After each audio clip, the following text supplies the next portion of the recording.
Hi, this is Tony from the Bike Palace here in San Pedro, California.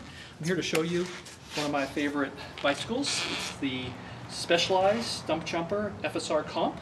Specialized has been making the Stumpjumper, whoa, how many years now? I don't know, since about 1985. And little by little they've changed it. Almost every year they change it. They keep making better and better and better. This is probably the most popular off-road full suspension bike of all times. I don't think there's another bike in the marketplace that has the credentials that this bike does. For 2009, this bike has 5 inches of travel, both in the front and the rear, to complement the ride.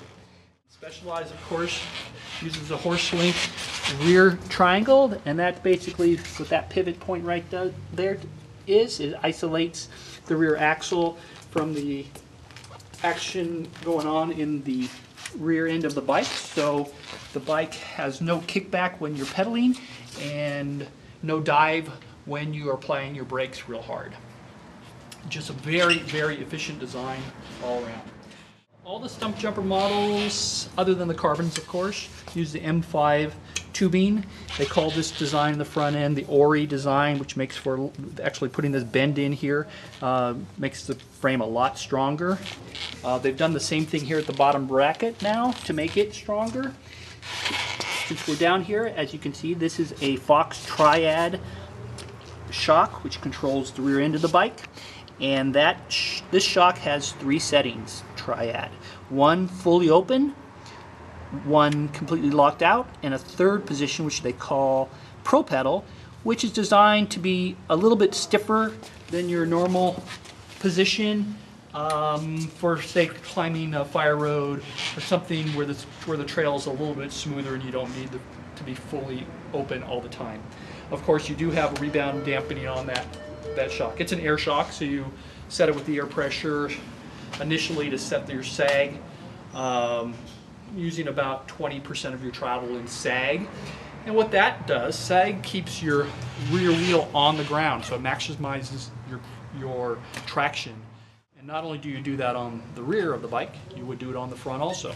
Set your sag so you always try to keep that tire down on the ground, maximizing traction and making the bike go around corners better. This bike is equipped with SRAM rear derailleur, the X9. Extremely popular 1-to-1 pull, which means there's less pressure at your thumb to shift that derailleur into your lower gears. Of course, it's a 9-speed rear cog system multiplied by 3 in the front, 27-speed bike. The brakes on the bike are a Avid Elixir model, new for 2009. Specialized changes the rotor size on the bike depending on how big of a bike it is. And if you notice, this happens to be an extra large bike, so they're running very large rotors, both front and rear. As you go down into the smaller size frames, they'll reduce that rotor size. The crankset is a Shimano 2-piece system with the external bearings, so you've got a very stiff system, so your chain rings stay in a very nice true plane. So when you're pedaling hard up a hill, your chain rings aren't going to be moving, so your shifts are going to happen a lot quicker and better. Just a great bike, all-around bike for $2,500. This is a bike that you could take out and ride pretty much any trail here in Southern California. It's not your big hit bike, it's not your bike that you want to go out and jump and be real brutal on, but it'll take most any hit, on a regular cross-country trail that you can find. Thank you very much.